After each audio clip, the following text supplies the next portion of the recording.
Prions le Seigneur. Père, je voudrais te dire merci pour le privilège que tu nous fais tous de pouvoir parler. Et pendant que nous voulons parler de ta part, nous prions que tu nous donnes l'intelligence, la concentration. Amen. Alors, la désobéissance civile est un principe qui peut être mal compris à la loi de Dieu. Donc, c'est la raison pour laquelle nous allons analyser Daniel chapitre 6, n'est-ce pas, la lumière de ce qui se passe dans l'histoire du monde. Alors, premièrement, je voudrais vous parler de cet homme que l'on appelle Martin Niemöller. Il fut arrêté en 1937 par les nazis et envoyé au camp de concentration, bien sûr. Il fut ensuite transféré en 1941 au camp de concentration de Dachau. C'est un monsieur qui a beaucoup souffert et comme tout le monde, il a eu n'est-ce pas, il a eu le réflexe de se protéger lui-même. Alors, ce qui est sûr, c'est très simple. Il dit dans un célèbre post que nous devons tous connaître, il dit, quand ils sont venus chercher les communistes, je n'ai rien dit. Il faut bien écouter comment il s'en sort. Je n'ai rien dit. Je n'ai rien dit, je n'étais pas communiste. Quand ils sont venus chercher les syndicalistes, je n'ai rien dit parce que je n'étais pas syndicaliste. Alors, quand ils sont venus chercher les juifs, je n'ai rien dit, je n'étais pas juif. Quand ils sont venus chercher les catholiques, je n'ai rien dit, je n'étais pas catholique. Et puis, ils sont venus me chercher et il ne restait plus personne pour protester. L'indifférence et la lâcheté souvent tournent contre nous-mêmes à des périodes bien distinctes. Quand ils sont venus chercher est une citation du pasteur sur la lâcheté intellectuelle allemande au moment de la cession des nazis au pouvoir, des purges que les socialistes chrétiens ont regardé, mais comme c'était pas leur problème, ils ont regardé faire. À la fin, toute l'Église en Allemagne a été poursuivie par le nazisme. Je crois, dit-il dans un de ses commentaires, que nous autres, les chrétiens de l'Église confessante, nous avons des raisons de dire « mea culpa, mea culpa ». Nous avons ergoté avec l'excuse que parler nous aurait coûté notre tête. Alors, dans ce séminaire de ce soir, je voudrais répondre à la question « Dans quel cas avons-nous le droit, en tant que chrétiens, de recourir à la désobéissance civile ?» Ça, c'est une question importante. Néron Claudius Caesar Auguste Germanicus, connu sous le nom de Néron, était empereur de Rome de 54 à 68. Ce gars n'était pas un gars facile. Il n'était pas réputé pour sa piété. C'était un empereur très, très, très violent vis-à-vis des religions non romaines. Mais même sous le règne de Néron, Paul écrit des choses qui sont souvent difficiles à comprendre. Un empereur impie, mais Paul, sous l'inspiration de l'Esprit, nous demande de nous soumettre au gouvernement. Il affirme que toute autorité a été établie par Dieu et que les décideurs politiques sont au service de Dieu. Mais même quand ils sont corrompus, voilà le problème. Romains 13, 1 dit que toute personne soit soumise aux autorités supérieures, car il n'y a point d'autorité qui ne vienne de Dieu. Et les autorités qui existent ont été instituées de Dieu. C'est pourquoi celui qui s'oppose à l'autorité résiste à l'ordre que Dieu a établi. Et ceux qui résistent attireront une condamnation sur eux-mêmes. Ce n'est pas, verset 3, pour de bonnes raisons, pour une bonne action ou pour une mauvaise, que les magistrats sont à redouter. Veux-tu ne pas craindre l'autorité? Fais le bien et tu auras son approbation. Donc, Paul donne un conseil vraiment général. L'autorité se défie par le bien que nous faisons. Mais dans cette présentation de ce soir, la question de savoir est quand l'autorité elle-même fait mal, quelle est ma situation? Vraiment très intéressant. Pierre était pratiquement à la même période que Paul et il dira dans, je pense, 1 Pierre chapitre 2, verset 13 à 17, à cause du Seigneur, soumettez-vous à toutes les institutions établies parmi les hommes, soit au roi, parce qu'il est au-dessus de tous, soit au gouverneur, parce qu'ils sont approuvés, ceux qui font le bien, en effet, ainsi de suite. Donc, donc le Nouveau Testament, en réalité, ne caractérise pas quelque chose qu'il faut être contre l'autorité. Mais alors, à quel moment nous pouvons avoir une forme de désobéissance civile? le grand homme politique Gandhi a mené une forme de politique de la non-violence. Et Gandhi a vraiment bien délinéé ça. On distingue au moins 3 positions générales sur la question de la désobéissance civile. Il y a la position anarchiste qui affirme que tout individu peut décider de désobéir au gouvernement quand cela lui chante et qu'il estime personnellement que c'est justifié. Et cela, vous avez vu ça par des chrétiens évangéliques qui ont soutenu Trump et qui pensent que Trump devait avoir le second mandat, nonobstant que les urnes et les ballots n'ont pas dit oui pour cela. Ils ont désobéi et ils ont envahi le Capitole. Ils ont failli tuer Nancy Pelosi et tous les membres du Capitole, le vice-président. Ça, c'est l'anarchisme que beaucoup de chrétiens font. Mais ce n'est pas cela que je voudrais expliquer ce soir. Cette position est bibliquement indéfendable, comme le montre l'enseignement de Paul en Romains 13. Les chrétiens ne peuvent pas être anarchistes. Il y a une position patriote extrémiste ou patriote extrême qui affirme que nous devons toujours servir notre patrie et obéir à ses lois.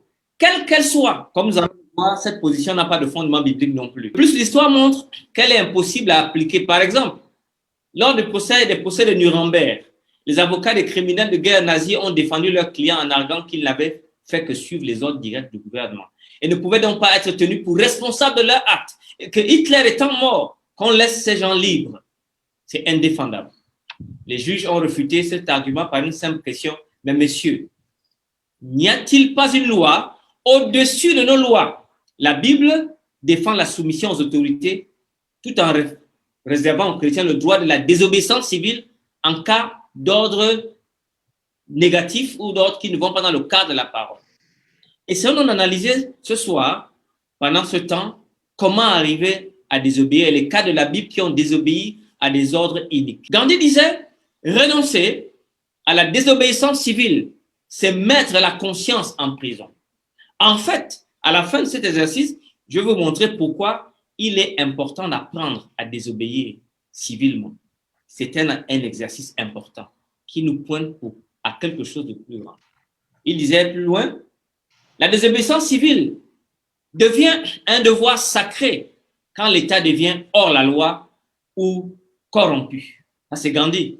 Mais ce soir, je voudrais parler d'un point de vue biblique et je voudrais m'attarder sur ce que les chrétiens ont fait, n'est-ce pas, dans l'histoire de l'Église, dans le problème de Covid, dans les interdictions des mesures barrières. Nous allons essayer de voir donc comment on arrive à, n'est-ce pas, à donner notre pierre dans l'élaboration de la compréhension du christianisme dans la fin des temps. Comment se préparer? Seigneur, merci parce que tu es avec moi. Donc. Alors, l'exemple biblique que nous avons, un des premiers que j'ai sélectionné pour vous, c'est dans Exode 1, verset 1. Là, le premier génocide est perpétré par le pharaon qui, ayant peur de la croissance des Juifs, a décidé simplement au niveau de l'accouchement. Le pharaon a donné un ordre aux sages-femmes des Hébreux, l'ordre était clair de tuer tous les garçons juifs et de laisser libres, n'est-ce pas, les filles à la naissance. Voyez-vous, si quelqu'un était patriote, extrémiste, il devrait exécuter cet ordre sans se poser de questions. Si quelqu'un était lâche et trouvant une excuse prétextant que c'est le chef qui a dit, il aurait simplement exécuté l'ordre. La Bible nous dit que les sages-femmes ont désobéi, mais pas par défiance. Elles ont désobéi en secret à l'ordre établi de Pharaon. Car elles avaient la crainte de Dieu et elles ne firent pas ce que leur avait dit le roi d'Égypte. Elles laissèrent vivre les enfants. Vous avez cela dans Exode chapitre 1, verset 17. Par la suite, elles sont allées jusqu'à mentir même à Pharaon sur les raisons pour lesquelles elles avaient laissé vivre ses enfants. Voyez-vous, voilà un cas biblique. Malgré leur désobéissance et leur mensonge aux autorités, Dieu, au verset 20 à 21, dit, fit du bien aux sages-femmes, et le peuple devint très nombreux et très puissant. Parce que les sages-femmes avaient eu la crainte de Dieu, Dieu fit prospérer leur famille. Alléluia. Écoutez-moi donc très bien. Elles n'ont pas ameuté le monde comme les évangéliques qui sont allés détruire le Capitole et tuer les membres du Congrès et du Sénat. Elles ont pris une décision personnelle personnelles, ils ont simplement désobéi. Et Dieu, le seul qui juge les motifs, a jugé cette action comme étant une action qui a coûté, qui a valu la prospérité de leur famille et même après leur mort. On a un autre cas, Rahab, dans Josué chapitre 2. Rahab, la Bible nous dit, Josué, fils de Nun, fit partir secrètement de Sittim 2 espions en leur disant, allez examiner le pays et en particulier Jéricho. Vous connaissez l'histoire. Ils partirent, ils arrivèrent dans la maison d'une prostituée qui se nommait Rahab et ils y couchèrent. Verset 9, il y a eu toutes ces histoires et il leur dit, l'Éternel, je le sais, vous a donné le pays. La terreur que vous inspirez est partout. Souvenez-vous de moi, jurez-moi par l'Éternel que vous aurez pour ma maison, la maison de mon père, la même bonté que j'ai eue pour vous. Et vous savez, Rahab a désobéi à l'ordre du roi, un ordre direct du roi de Jéricho, qui voulait que quiconque et elle-même livre les espions israélites qui étaient entrés dans la ville pour explorer avant la bataille. Elle leur a même permis de s'échapper en les faisant descendre à l'aide d'une corde par la fenêtre de sa maison qui donnait sur la muraille de la ville. Rahab avait reçu un ordre clair de l'autorité la plus élevée de sa ville, mais parce qu'elle a refusé d'y obéir, elle a été sauvée lors de la destruction de la ville par Josué et l'armée d'Israël. Il y a des moments, mes amis, la désobéissance civile peut sauver votre vie. Elle peut sauver votre existence. Elle peut faire de vous quelqu'un que Dieu approuve. Voilà pourquoi cet après-midi, ce soir, je voudrais donc montrer l'importance. Quelle était la récompense de Rahab? La Bible nous dit dans Hébreux 11:31, c'est par la foi que Rahab, la prostituée, ne périt pas avec les rebelles. Sa vie physique, elle l'a eue parce qu'elle avait reçu les espions avec bienveillance. Non seulement ça, Hébreux 11:31 nous dit, et Matthieu 1, verset 15, verset 5 nous dit que elle était l'ancêtre de Boaz, elle était l'ancêtre de Jésus-Christ. Dieu lui fit l'honneur, à cause de sa désobéissance civile, d'être l'ancêtre du Messie. Alléluia. Elle a non seulement sauvé sa vie, mais elle a sauvé, de par sa descendance, l'univers entier, le monde entier. La désobéissance civile a parfois de la valeur. Alors, maintenant, revenons sur notre monde moderne. Une église aux États-Unis, durant le Covid, en mars dernier, on appelle ça Grace Community Church. Elle pensait que soit vous êtes pour Christ, soit vous êtes contre lui. Alors, le pasteur de l'église, un grand pasteur, pensait que l'obéissance au Christ exige la désobéissance au magistrat. Et pour lui, tous les chrétiens du monde entier dont le gouvernement interfère avec leur culte sont tenus d'obéir. Ce grand homme, je vais donner le nom tout à l'heure, pensait cela. Là, lorsque les États-Unis ont donné les mesures barrières, les anciens de Grace Church se sont élevés et ont dit qu'ils ne sont pas d'accord avec l'État. Parce que pour eux, la fidélité à la parole de Dieu leur donne de rejeter l'ordre établi par l'État. Alors, par conséquent, en réponse à l'ordre récent de l'État exigeant que les églises de Californie limitent ou suspendent indéfiniment toutes les réunions, nous les pasteurs et les anciens de Grace Community Church informons respectueusement nos dirigeants civiques qu'ils ont outrepassé leur juridiction légitime. Leur fidélité au Christ nous interdit d'observer les restrictions qu'ils veulent imposer à nos cultes corporatifs. En d'autres termes, nous sommes maîtres de nos cultes, comme je suis maître de ma famille, comme je suis maître de mon église, comme Christ est chef de l'église. L'État n'a pas le droit de venir s'interposer. Alors, ce pasteur Maxwell, non pasteur, un expert en leadership. Le tente immédiatement de répondre à l'argument selon lequel il conviendrait d'obéir aux autorités gouvernementales selon les textes bibliques. Il y a d'autres personnes qui sont venues, qui ont commencé à répondre. Ça fait un grand débat à Fox, à CNN. Pour eux, si ces versets confèrent à l'État une autorité venant de Dieu, le pasteur Maxwell pensa que leur juridiction ne dépasse pas l'Église, ne dépasse pas le cadre de la famille. Les trois sphères de la famille, de l'Église et de l'État sont chacune représentées par une autorité spéciale. Le père la famille, le pasteur et les anciens pour l'Église et le président ou le gouvernement pour l'État. Chaque frère a sa zone de juridiction. Plus brièvement, qu'est-ce que je peux dire?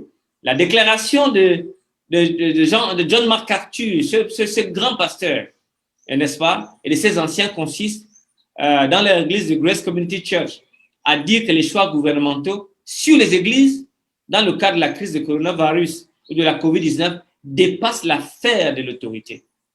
Que l'État gère ses affaires, mais que les pasteurs et les anciens gèrent l'église.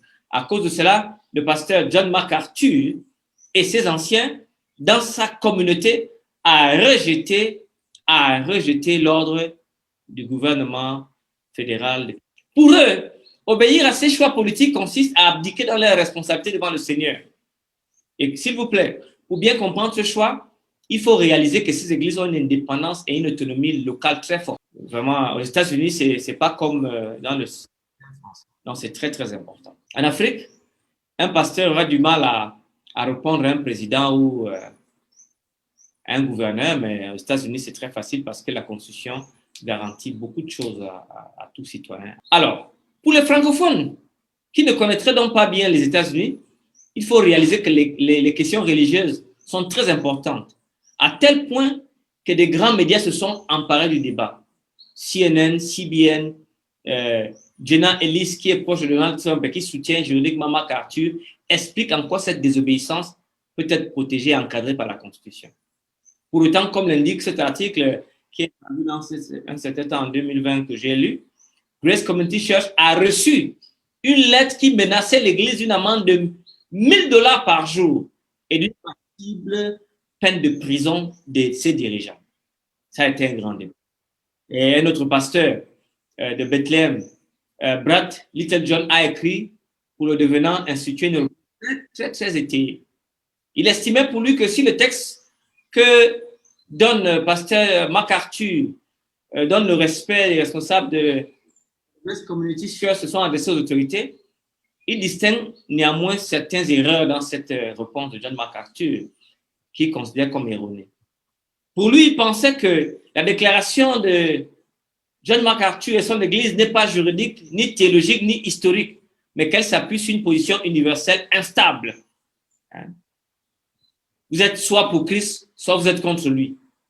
L'obéissance au Christ exige la désobéissance aux magistrats. Par conséquent, tous les chrétiens du monde entier dont les gouvernements interfèrent avec leur culte sont tenus de désobéir. C'est là que réside donc le grand danger.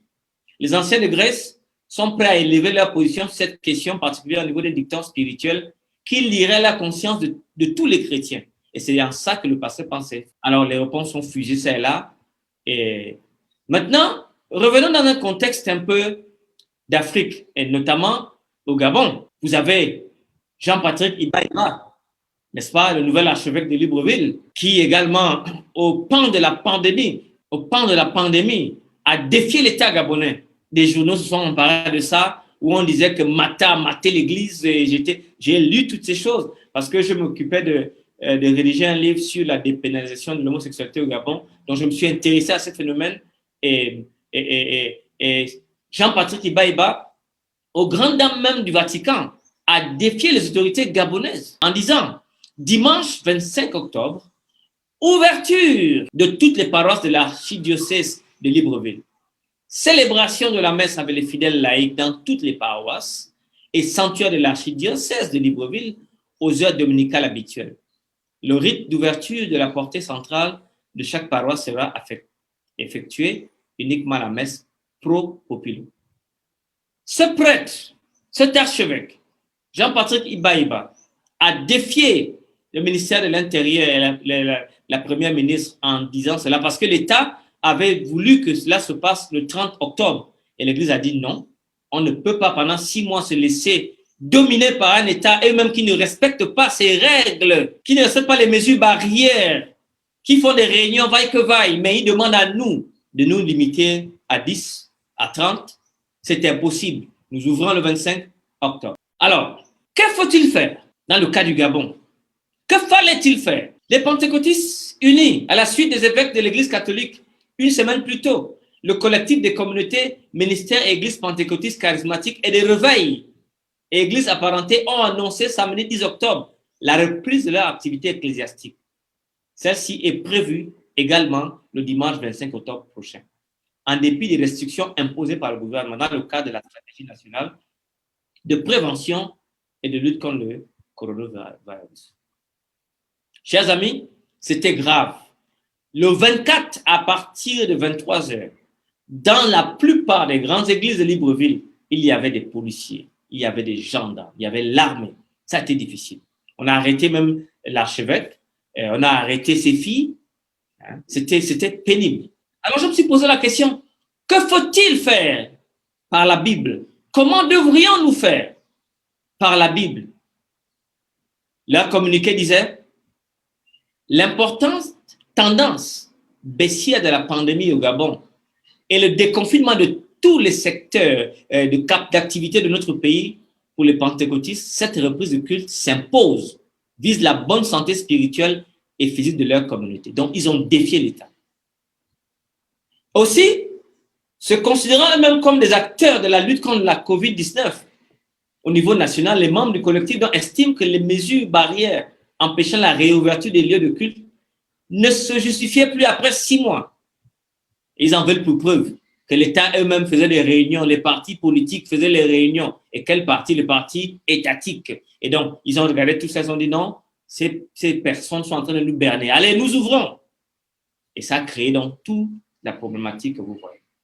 Alors ce soir, je voudrais donc aller avec vous dans la Bible pour analyser ensemble comment se comporter vis-à-vis d'un État dont nous estimons que l'ordre n'est pas cohérent ou il n'est que coercitif. Alors, un des premiers exemples que je voudrais vous donner, c'est Daniel chapitre 3. Saisi par l'émotion véhiculée, par la musique, le roi demande quelque chose de fantastique. Il demande que nous puissions, n'est-ce pas, pouvoir adorer sa statue. Le roi convoqua les satrapes, les intendants, les gouverneurs, les grands, les juges, les trésoriers, tous les juristes consultent. Et il dit, alors verset 4, voici ce que ordonne, qu'on vous ordonne peuple, nation, homme de toute langue. Au moment où vous entendrez le son de la trompette, du chalumeau, de la guitare, de la cymbale, du psalterion, de la cornemuse, de toutes sortes d'instruments de musique, vous vous prosternerez et vous adorerez la statue d'or élevée par le roi Nebuchadnezzar. Et ça ne s'arrête pas là. Quiconque se prosternera, ne se prosternera pas et ne l'adorera pas, sera jeté à l'instant, même au milieu d'une fournaise ardente. La fanfare va vous aider à adorer. C'est presque un réflexe automatique. Le four flamboyant se dresse à proximité, comme une menace immédiate. Une coutume d'ailleurs, alors courante au Proche-Orient ancien. Elle est attestée à Larsa, au sud de Babylone, depuis le 7e siècle, avant l'ère commune. C'est une sanction initiée par le Code d'Hammurabi, la loi 25 et la loi 110. On tuait par le feu. Selon la tradition, même Abraham avait fait face à ce type de menace de mort en refusant de s'incliner devant les idées de Nimrod. Donc, nous sommes devant un cadre où le roi exige, mais quelqu'un rejette.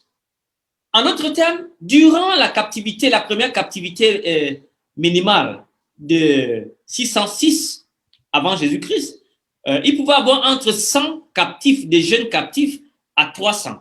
S'il y avait 300, il y avait seulement 3, parce que Daniel étant un gros responsable, peut-être qu'il est resté à la cour de Babylone, il n'était pas là à ce moment donné, donc il n'a pas été menacé par cet ordre.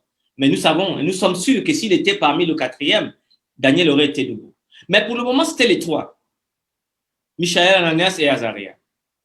Donc, il y avait des milliers de personnes qui ont trouvé l'ordre venant du roi. Ils se sont abaissés, mais 3 seulement ont désobéi. Waouh, waouh. C'est pourquoi, au moment où tous les peuples entendirent le son de la trompette, du chalumeau, de la guitare, de la sambuc, du psalterion, toutes sortes d'instruments de musique, tous les peuples, les nations, les hommes de toutes langues se prosternèrent et adorèrent la statue d'or qui avait élevé le roi de Nebuchadnezzar.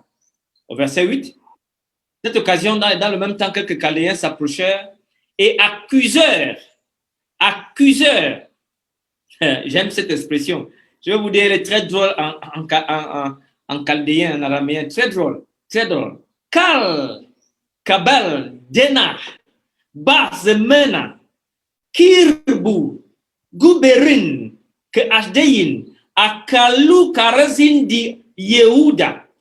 En d'autres termes, en traduction facile, ils ont mangé les morceaux des Juifs. Va Hakalu Karsaheun di Yehudi. Ils ont mangé les morceaux des Juifs, littéralement. Et ils se sont, la Bible va dire, ils se sont approchés du roi pour accuser les Juifs. Voilà ce qui est dit. Mais je préfère le cannibalisme du texte. Quelques Chaldéens s'approchèrent et mangèrent les morceaux. Mes amis, les fausses accusations sont une sorte de cannibalisme. Calomnier des collègues n'est rien de moins que de menacer leur position vitale. Il y a des gens qui, pour être président, doivent tuer un autre président. Est-ce qu'on est ensemble? Quelqu'un, pour être président, doit tuer d'autres. C'est un cannibale. Les fausses accusations sont une forme de cannibalisme. Calomnier des collègues, c'est un acte de dévoration. La psychologie du Tantal nourrit un désir latent de mort du rival. Il faut le tuer. Il est plus fort que moi. Je ne pourrais pas y arriver avant. Il est trop fort. Il faut le tuer. Et je vais le backbite, comme on dit en anglais. Vous êtes un cannibale. Quant à Daniel, comme je l'ai dit, sa fonction de satrape le mettait au-dessus des Chaldéens et en même temps hors de leur portée. Donc, il ne pouvait pas l'accuser. Il était peut-être même pas. Il était très loin. Donc, il n'avait pas besoin de faire la loyauté puisqu'il avait la loyauté royale. Oh, Daniel était à la cour du roi. Mais ici, ce qui m'intéresse, la Bible nous dit, Nebuchadnezzar prit la parole et leur dit, est-ce de propos délibérés, Shadrach, Meshach et Abednego, que vous ne servez pas mes dieux et que vous n'adorez pas la statue d'or que j'ai élevée? Waouh! La réponse des trois fidèles juifs. Maintenant, tenez-vous prêts. Et au moment où vous entendrez le son de la trompette, du chalumeau, de la guitare, vous vous prosternerez et vous adorerez la statue que j'ai faite. Si vous ne l'adorerez pas, vous serez jeté à l'instant même au milieu d'une fournaise ardente. Amis, je vais vous dire, en réalité, ces trois personnes devraient mourir. Ces trois personnes devraient mourir. Mais ce qui a fait qu'ils meurent, c'est ce que le roi a dit à la fin. Et quel est le Dieu qui vous délivrera de ma main? C'est là où le roi a fait l'erreur. Et je pense que c'est à partir de là que c'était mauvais. Le roi a fait cette grave erreur. Et Shadrach répond au verset 16. Nous n'avons pas besoin de te répondre là-dessus. Voici notre Dieu que nous servons, verset 17, peut nous délivrer de la fournaise ardente. Et il nous délivrera de ta main, ô roi. Ça, c'est une traduction vraiment bien, mais elle est trop assurée. Ce que les gars voulaient dire, c'est que notre Dieu est capable de faire tout miracle. Et même s'il ne nous délivre pas, nous n'allons pas faire ce que tu veux. En fait, les trois enfants, les trois fidèles, étaient sûrs de la grandeur de Dieu. Ça ne doutait, ça n'avait aucun doute dans leur tête. Et cette grandeur divine était toujours la même, même s'il venait à mourir. C'était ça le point. Ils disent au roi que notre Dieu que tu veux mépriser est fort. Il est capable de faire toutes choses. Et il peut le faire même. Même s'il ne le fait pas, nous n'allons pas aller contre sa loi. On ne va pas obéir à ta statue. Voilà ce qui est. Ainsi parle l'Éternel. Je les livre entre les mains de Nebuchadnezzar, le roi de Babylone, et les fera mourir sur vos yeux. On se servira de comme d'un sujet de malédiction parmi tous les captifs de Juda qui sont à Babylone. On dira que l'Éternel te traite comme Sédécias, comme Akab, comme le roi de Babylone l'a fait brûler vif. Donc, il connaissait que les Babyloniens aimaient à faire brûler les gens. Et donc, il pouvait se dire, bon, mais même Dieu lui-même a prophétisé, non?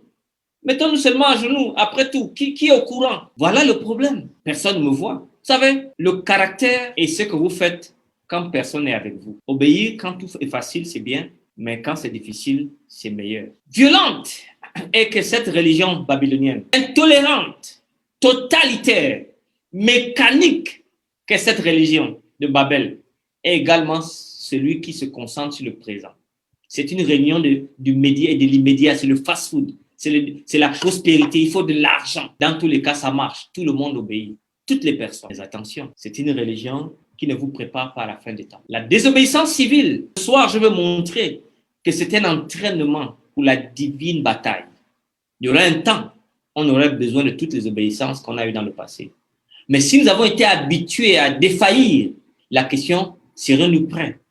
C'est là la question. Shadrach, Meshach et Abednego répliquèrent au roi, Nous n'avons pas besoin de te répondre là-dessus. Si notre Dieu que nous servons peut nous délivrer de la fournaise ardente, sinon sache, sinon, s'il ne fait pas, sache, ô roi, que nous ne servirons pas tes dieux et que nous n'adorerons pas la statue d'or que tu as élevée. Quel courage! Il y a rien que les trois peuvent dire, leur propre défense. Ils ne sont pas défendus. Ils sont techniquement coupables devant le roi, mais ils ont été aussi mal représentés. Tout ce qu'ils peuvent faire, c'est de se jeter dans la justice de Dieu. Ils ne doutent pas de la puissance de Dieu, ni de la puissance du feu qui détruit. Mais ils ne savent pas que Dieu peut le faire pour eux, mais ils savent que Dieu va le faire quand il veut. Mais de toutes les manières, ils sont prêts à prendre les conséquences plutôt que de compromettre leur foi. Très, très intéressant. Très, très intéressant.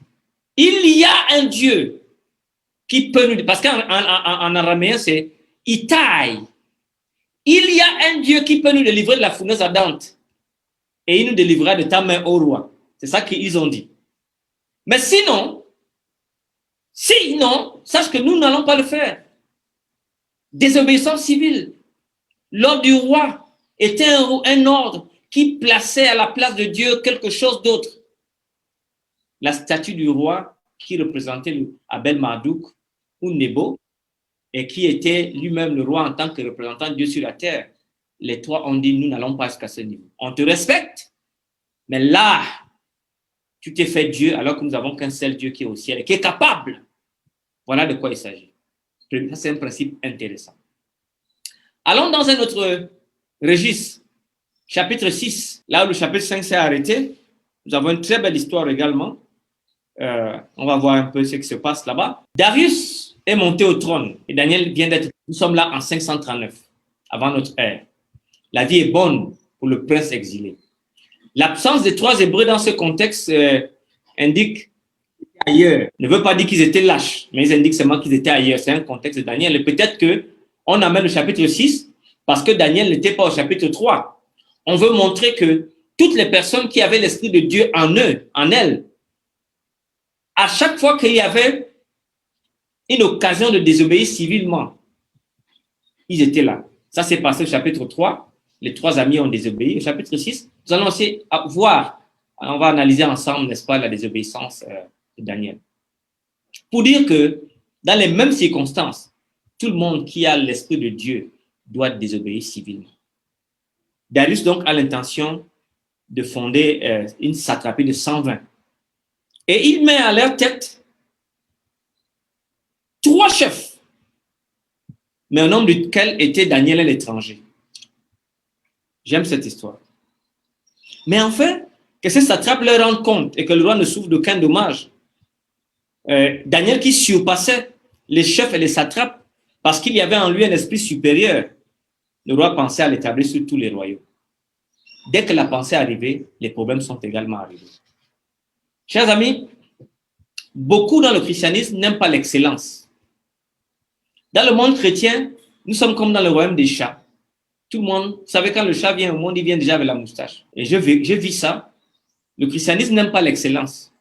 Et c'est la religion de Babylone, ceux qui n'aiment pas l'excellence. Ceux qui n'aiment pas se faire dépasser par quelqu'un d'autre.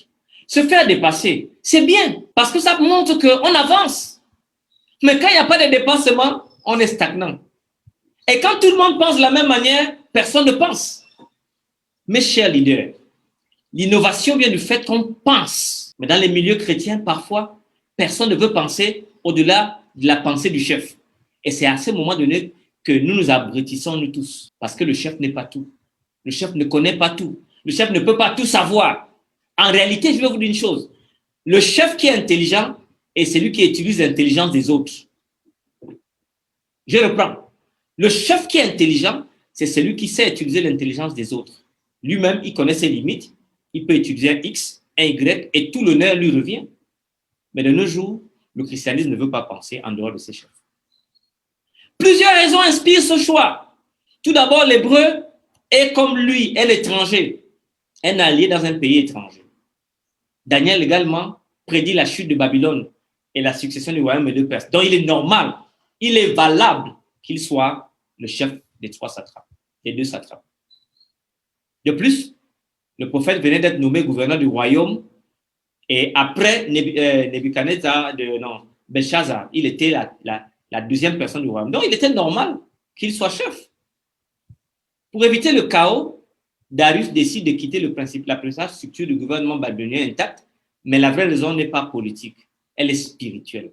Parce que Daniel avait en lui l'esprit de Dieu. C'est ça que Darius a vu.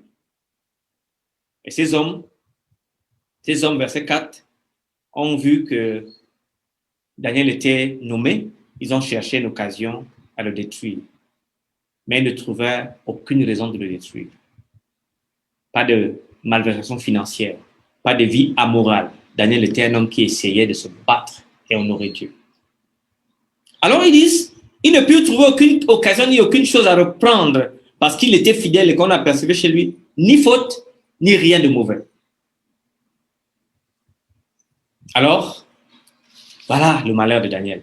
Qu'il soit publié un édit royal, avec une défense sévère, portant que quiconque dans l'espace de 30 jours adressera des prières à quelques dieux ou quelques hommes, excepté à toi, ô roi, sera jeté dans la fosse au lion.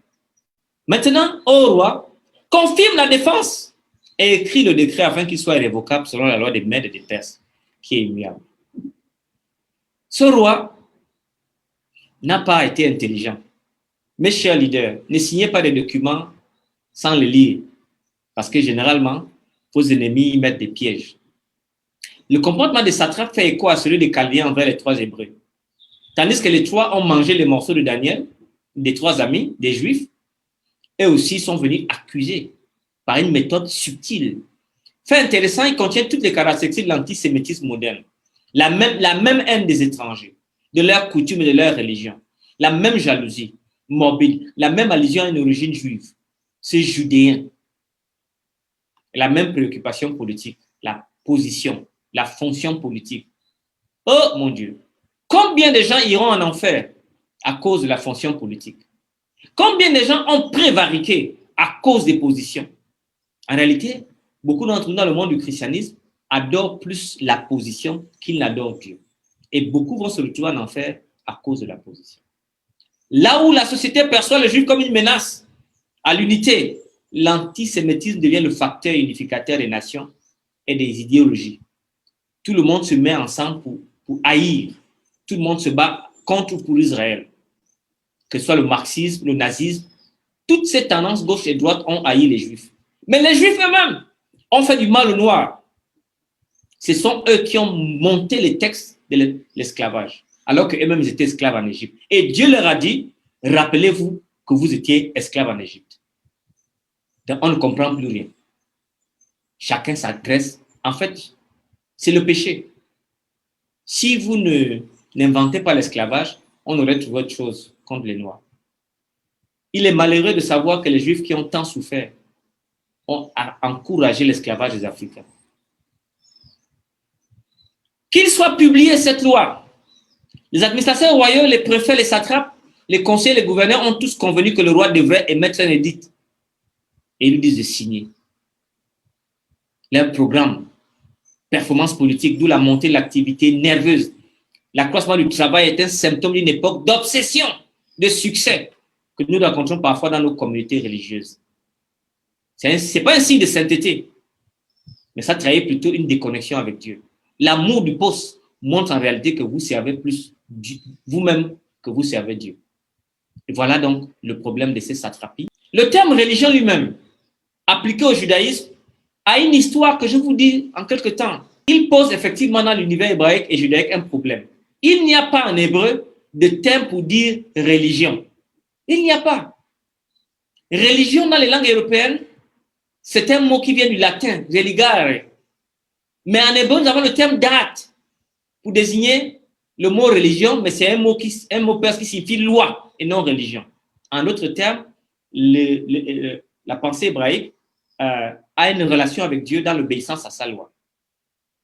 Comme le constate dans les livres d'Esther, de Daniel, d'Ezra, toutes les intrigues se passent justement au niveau de la loi. La loi est le droit divin. Qu'il soit consigné dans les lois mais des Pères, ça c'est le truc dont les Hébreux étaient très attachés à Dieu à travers l'obéissance. Maintenant, nous allons analyser ce que Daniel fait. Une action que beaucoup qualifieraient de stupide. Lorsque Daniel sut que le décret était écrit, il se retira dans sa maison et où les fenêtres de la chambre supérieure étaient ouvertes dans la direction de Jérusalem. Et 3 fois par jour, il se mettait à genoux, il priait et il louait son Dieu comme il le faisait auparavant. La question que je me pose et que vous vous posez certainement, il ne pouvait pas fermer la fenêtre. Est-ce que vous vous êtes posé cette question? Fait un acte que beaucoup qualifieraient de stupide. Dans cette édite, c'est difficile. Dans un empire où on tue pour rien, Daniel va prier, la fenêtre ouverte. Si Daniel ne succombe pas à son épreuve, c'est à cause du cadre qu'il a donné à sa prière. Dans sa maison, il a mis à part un endroit où il prie, une chambre de prière quotidienne. Un luxe que quelques fonctionnaires dans la ville de Babylone pouvaient avoir. Si vous lisez 2 Rois chapitre 1, verset 2, et chapitre 4, verset 10 et 11, vous allez voir qu'à la cour de Babylone, les rois donnaient tous ces privilèges aux gens. Mais la question, c'est pourquoi Daniel a prié la fenêtre ouverte? Il ne pouvait pas la fermer. La prière de Daniel devient associée alors avec une place, ce qui permet de laisser plus facilement, n'est-ce pas, d'autres préoccupations sur son seuil. Daniel donc a maintenu sa vie de prière par la discipline. La prophétie nous dit qu'il prie 3 fois par jour.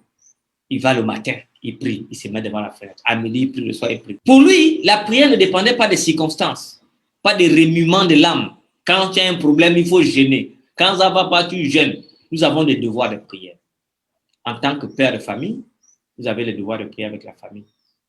En tant qu'administrateur, quelque part, vous avez le devoir de prier avec les vôtres. L'unité de la prière est l'unité du succès. Il y a des gens qui veulent réussir seuls. Quelle idiotie! Quelle idiotie! On ne réussit pas seul. En plus, les plus grands leaders, suivez mon regard, sont ceux qui ont développé les talents des autres pendant qu'eux, ils étaient leaders. Et à la fin, ils sont arrivés à un grand niveau.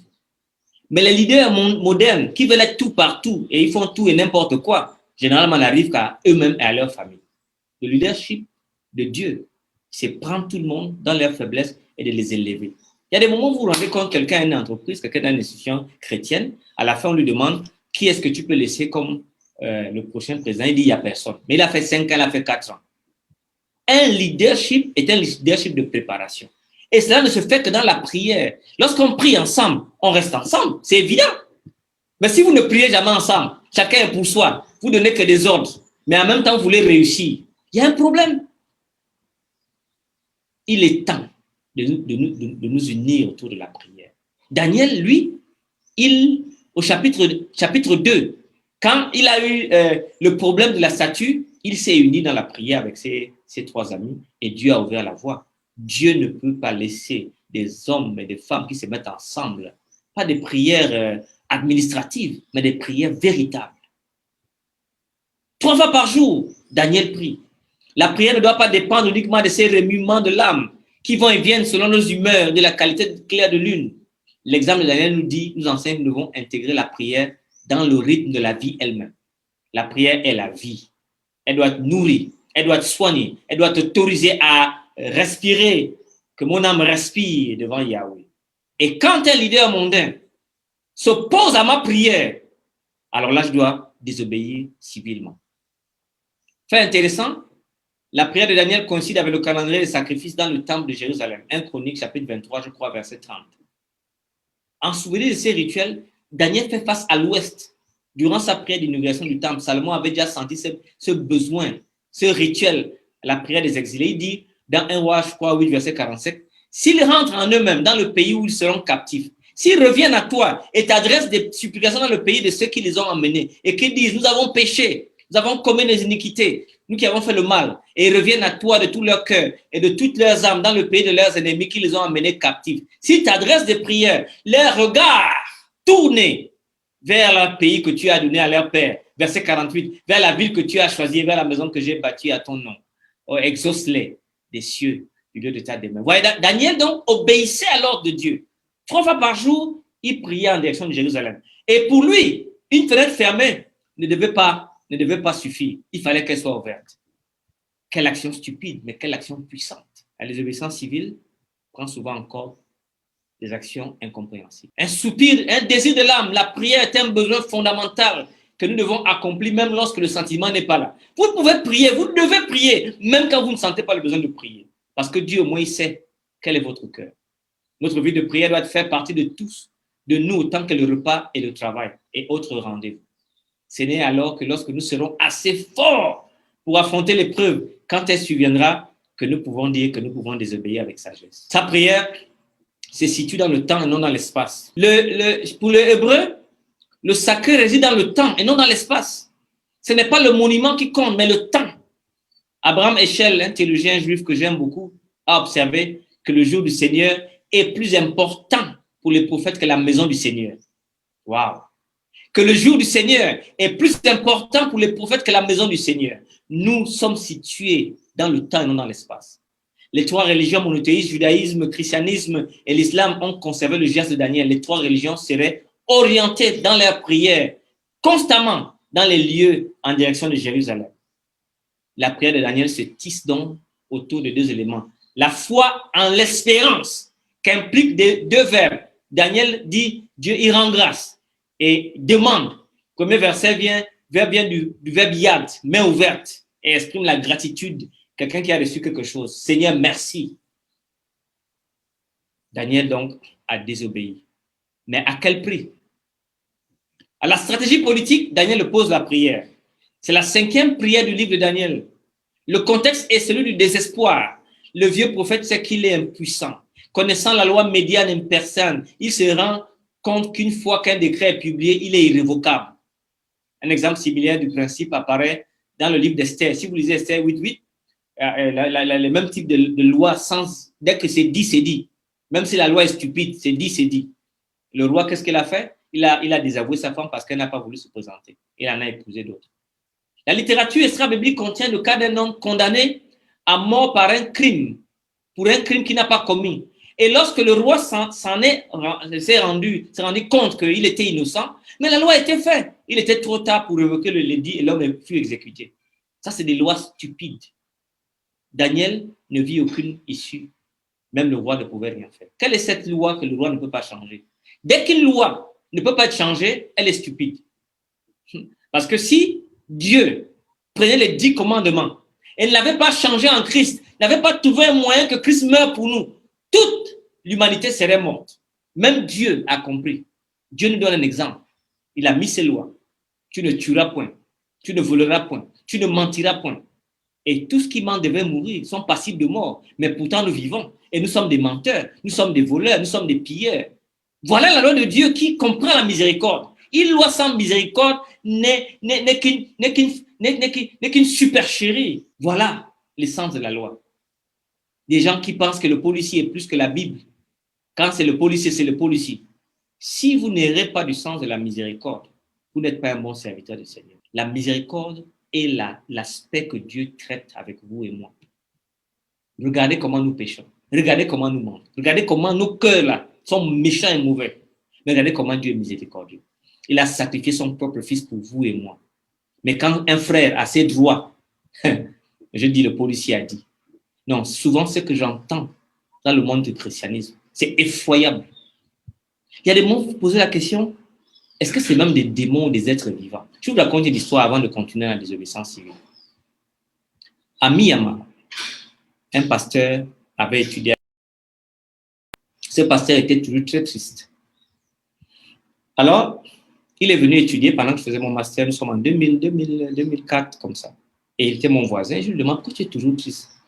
Il m'a fait rentrer dans sa maison. Il m'a montré son enfant qui était paraplégique. J'ai dit, oh, donc tu avais un enfant comme ça, on ne savait pas, mais il ne sort jamais. Il dit, non, de temps en temps, quand tu es en classe, on le met un peu dehors et tout ça. Et je dis, mais qu'est-ce qui s'est passé? Est-ce qu'il est né comme ça? Non, il est né normal. Mais comme on ne pouvait pas subvenir à nos besoins, je dis, mais comment ça? Tu travailles, non? Tu es pasteur, tu as eu la bourse pour venir. Tu dis, oui. Ma femme, à Myanmar, les pasteurs gagnent comme 65 000 quand je fais les déductions comme ça.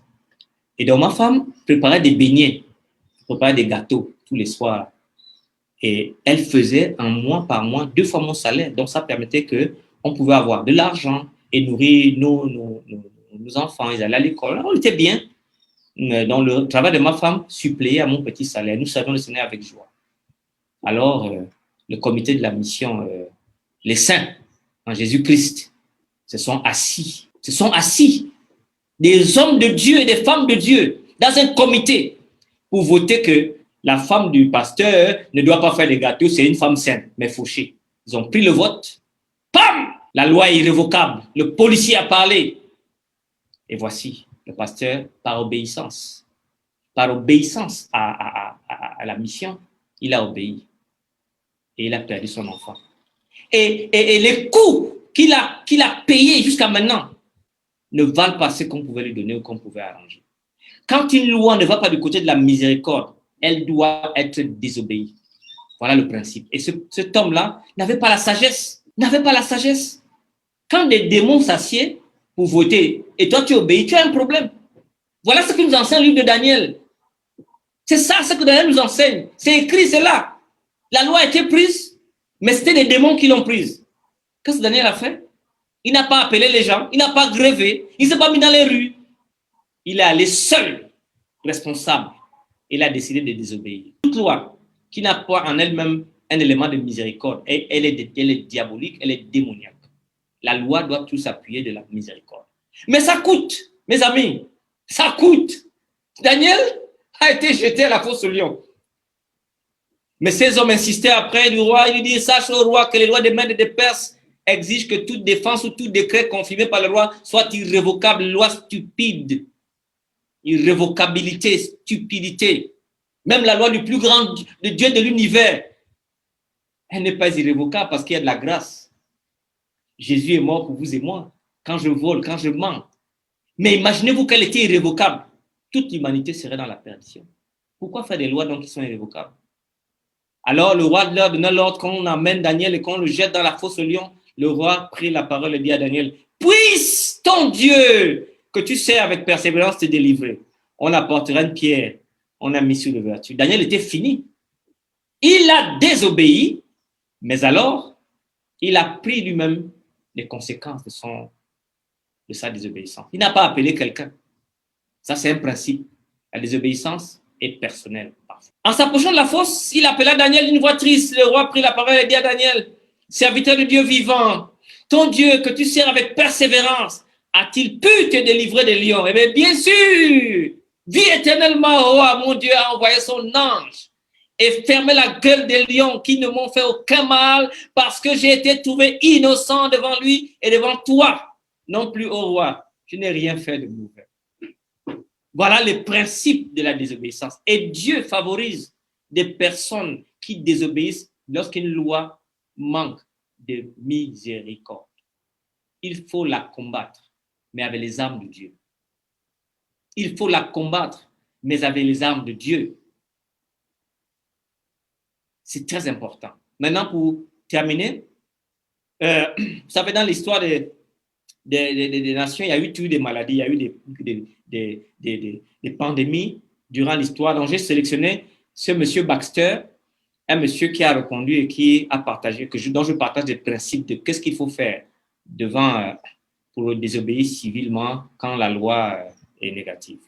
Alors, on lui fait une question. Pouvons-nous ne pas avoir les assemblées de l'Église le jour du Seigneur si le magistrat les interdit? C'est une question. Il y avait donc une pandémie dans son temps, il y a 300 ans, et ce théologien donc a trouvé des principes que je partage avec vous.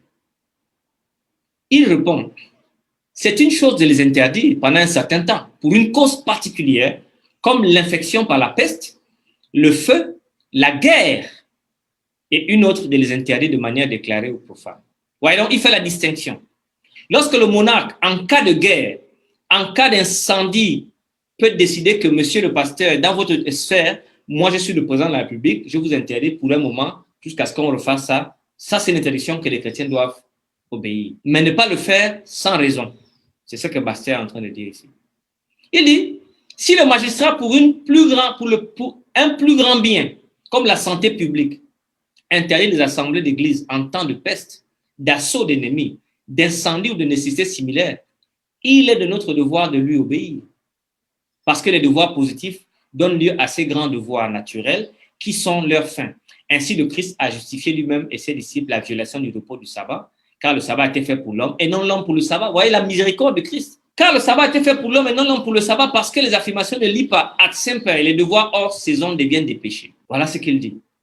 Parce qu'un jour d'adoration ou une assemblée du Seigneur ne doit pas être préférée à plusieurs qui, par l'omission de celui-là, sont comme être obtenus. Et ça, c'est des principes puissants. Nous avons dans la Bible, pour terminer, dans Actes chapitre 4, verset 19, Pierre et Jean lui répondu, jugez s'il est juste devant vous de vous obéir plutôt qu'à Dieu. Être avec Jésus ne vous donne aucun autre choix que de se soumettre à celui qui est au-delà de tout, lui d'abord. Et lorsque la loi de Jésus collide avec la loi de l'État, on désobéit. Actes chapitre 4, verset 13. Lorsqu'il vit l'assurance de Pierre et de Jean, il fut étonné, sachant que des hommes du peuple sans instruction, il est reconnu pour avoir été avec Jésus-Christ.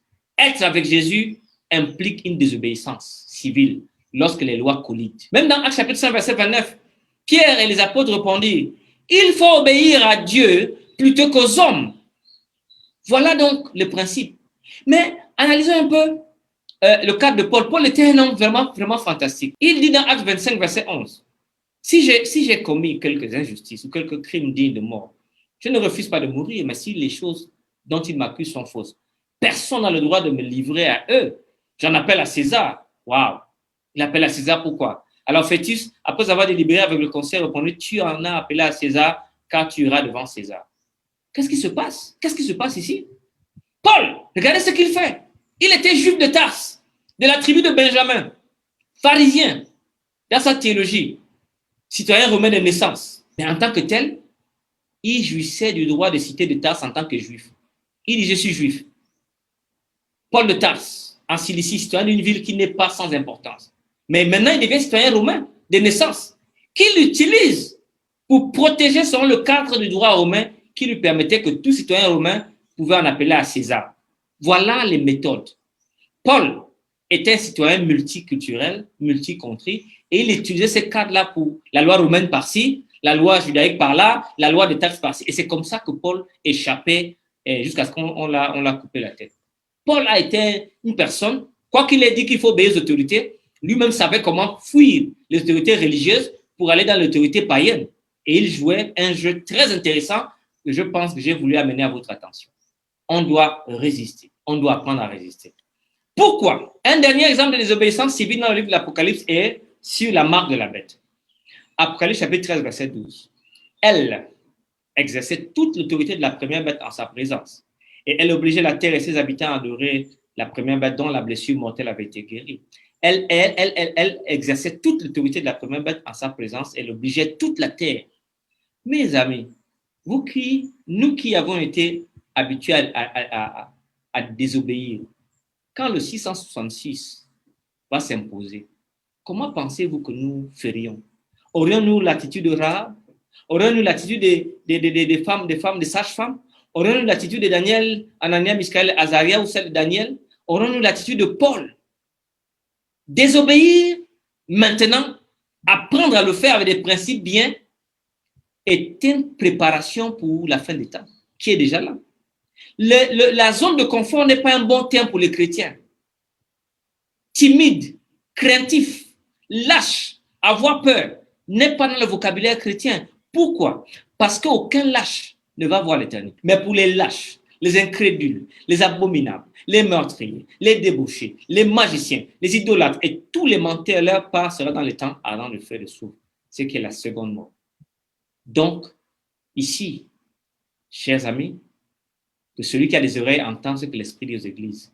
À celui qui vaincra, je donnerai de l'arbre de vie qui est dans le paradis de Dieu. Apocalypse chapitre 2, verset 7. Verset 11. Que celui qui a des oreilles entende ce que l'Esprit dit aux églises. Celui qui vaincra n'aura pas à souffrir la seconde mort.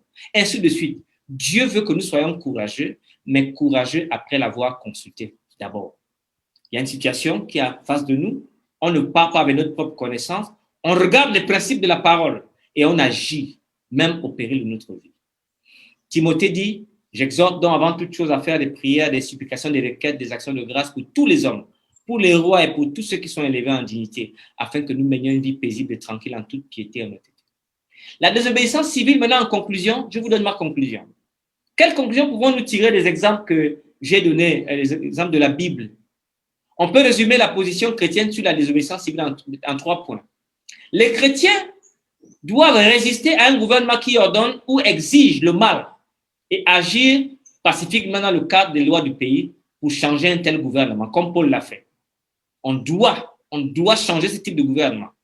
La désobéissance civile est autorisée quand les lois et ordonnances du gouvernement violent directement les lois et ordonnances divines. Un chrétien qui désobéit à un gouvernement mauvais doit assumer la sanction légale pour ses actes, sauf s'il a la possibilité de fuir. Les chrétiens ont bien évidemment le droit d'agir pour promouvoir un changement de gouvernement dans le cadre des lois établies, en votant contre ces gouvernements. Enfin, les chrétiens doivent prier pour leurs dirigeants et demander à Dieu d'intervenir pour qu'ils aient la sagesse. Eh bien, mes amis, voici en fait, ce soir, ce que j'ai voulu montrer à travers les prophéties de Daniel. Les chrétiens doivent résister à un gouvernement qui ordonne et exige le mal. La désobéissance civile est autorisée quand les lois ordonnées du gouvernement violent directement celles de Dieu. Un chrétien qui désobéit à un gouvernement mauvais doit assumer au péril de sa vie. Les chrétiens ont le droit également d'agir par des actes législatifs pour enlever les gouvernements qui ne suivent pas l'ordre établi de Dieu. Que le Seigneur nous bénisse tous et nous garde et permette que le Seigneur soit pour nous une tour de délivrance. Prions le Seigneur. Seigneur, notre Père, notre Dieu, je voudrais te dire merci parce que tu es si bon envers nous et que ce sujet difficile et polémique, j'ai pu essayer de le cadrer, de le recadrer afin de voir comment cela se passe, comment peut désobéir de façon claire et de façon clairvoyante. Merci Seigneur parce que tu m'as donné la sagesse et la grâce de pouvoir expliquer ce sujet difficile. Ce qui n'a pas été approprié, Seigneur, complète dans la mentalité de tes enfants. Que le Seigneur soit béni. Jésus-Christ, que le Seigneur soit béni. Que Dieu, le Père, soit béni. Merci pour cette opportunité de parler et de nourrir ton peuple au nom de Jésus-Christ. Amen.